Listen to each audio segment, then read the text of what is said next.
Hello students, welcome to chemical science. और बच्चों, आज का हमारा टॉपिक आइसो इलेक्ट्रिक पॉइंट। ठीक है, काफ़ी इम्पॉर्टेंट टॉपिक है। बहुत ज़्यादा आपसे एग्जाम्स में पूछा जाता है। इवन आप कह सकते हो कि जब आपको इस चैप्टर से रिलेटेड क्वेश्चंस आने हैं तो 90% केसेस में आपको ये टॉपिक मिल ही जाएगा। क्लियर? तो चलिए स्टार्ट करते हैं। देखिए, तो इसकी स्टार्ट करने से पहले मैं आपको थोड़ा सा बेसिक समझा देता हूँ। देखिए, आइसोइलेक्ट्रिक पॉइंट्स मींस आपको पता है कि एक अमाइनो एसिड जो होते हैं वो क्या होते हैं, जूटर आयनिक फॉर्म में एग्जिस्ट करते हैं, मींस डाईपोलर फॉर्म बनाते हैं। यस, देखो ये रहा इसका ये आपका कोई अमाइनो एसिड है, ये रहा इसका एसिड पार्ट, ये रहा amino part means basic part. Acid ने अपना प्रोटॉन दिया है बेसिक ने, और बेसिक पार्ट ने प्रोटॉन को एक्सेप्ट किया है। ठीक है, जो उनकी टेंडेंसी होती है।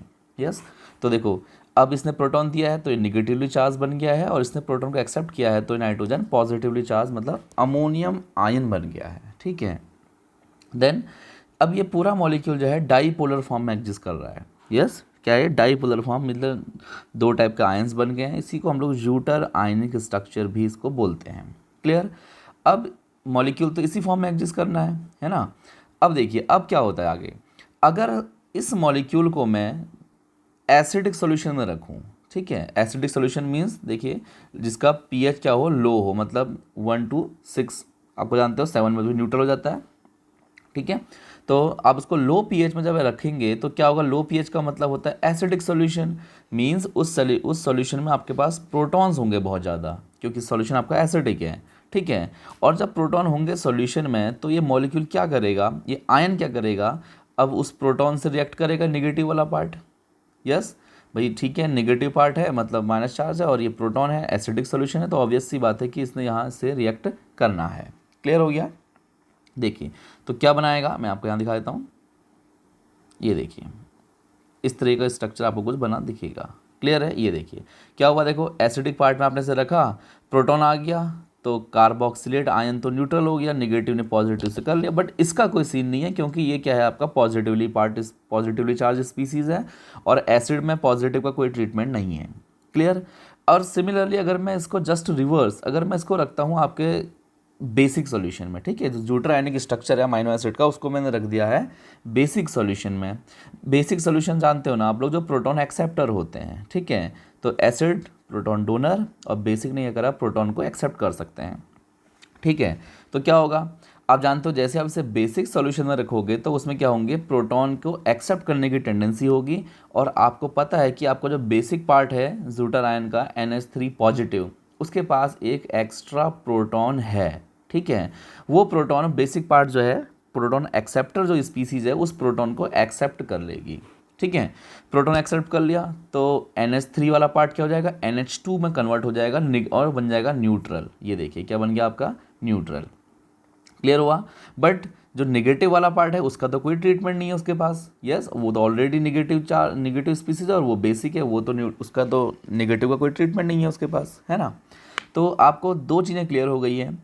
अगर आप ज्यूटर आयनिक स्ट्रक्चर को एसिड सॉल्यूशन में रखते हो, ठीक है, अगर ज्यूटर आयनिक स्ट्रक्चर को बच्चों एसिड सॉल्यूशन में हम रखते हैं तो क्या होगा, एसिड वाला पार्ट तो न्यूट्रलाइज हो जाएगा, बट पॉजिटिव वाला पार्ट एज सच पड़ा रहेगा।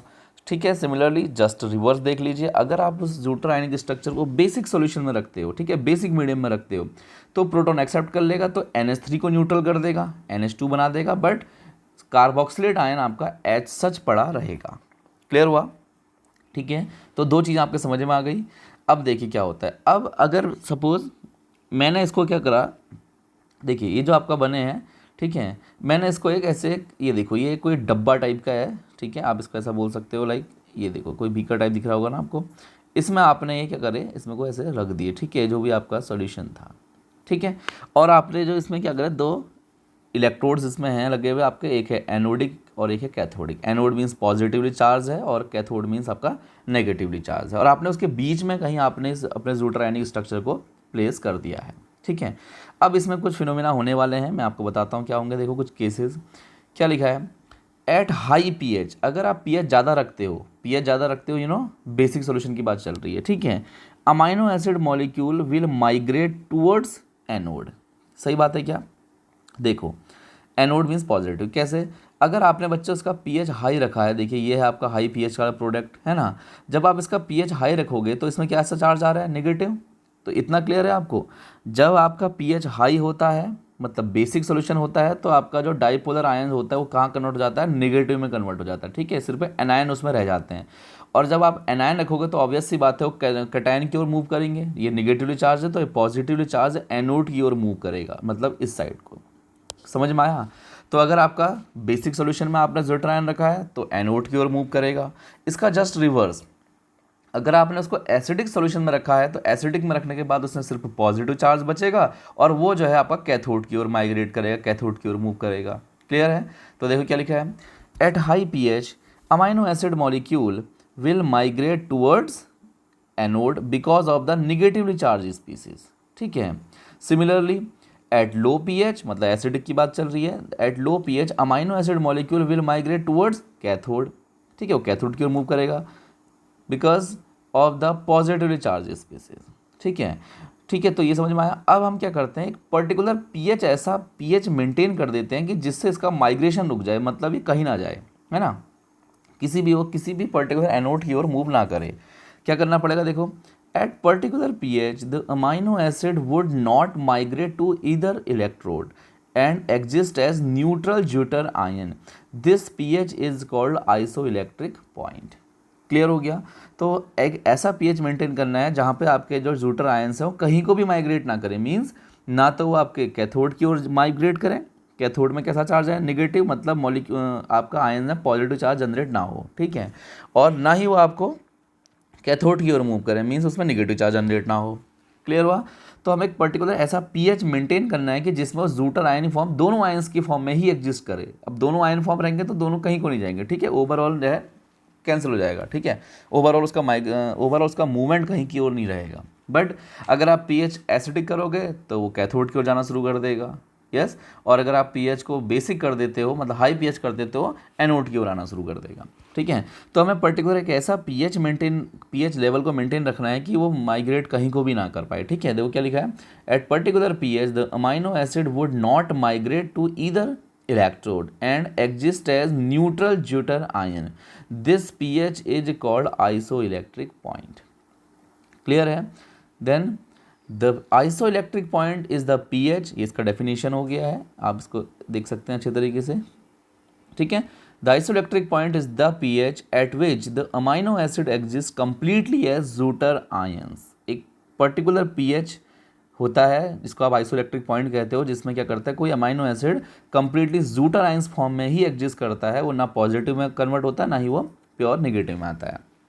ठीक है, each amino acid has a characteristic isoelectric point. ये हर अमीनो एसिड का कैरेक्टरिस्टिक होता है, ठीक है, अलग अलग होता है। Protein which are compose by amino acid also has characterise isoelectric point. Clear हो गया। ये भी ऐसे करके प्रोटीन्स को भी आप क्या कर सकते हो, compose by amino acid has isoelectric point, obviously क्योंकि प्रोटीन्स भी आपके अमाइनो एसिड से बने हैं, ठीक है, तो उसके भी पर्टिकुलरली आइसोइलेक्ट्रिक पॉइंट हो सकते हैं। क्लियर हुआ। तो ये था बच्चों आपका बहुत important topic which is isoelectric point. 90% ये पेपर में आपके आने की प्रोबेबिलिटी है, ठीक है।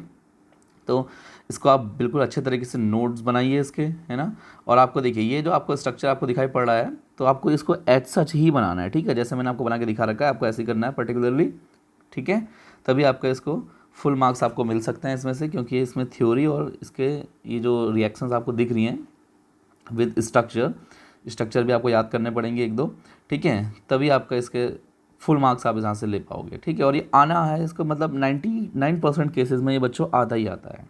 क्लियर। तो मिलते हैं फिर नए टॉपिक के साथ।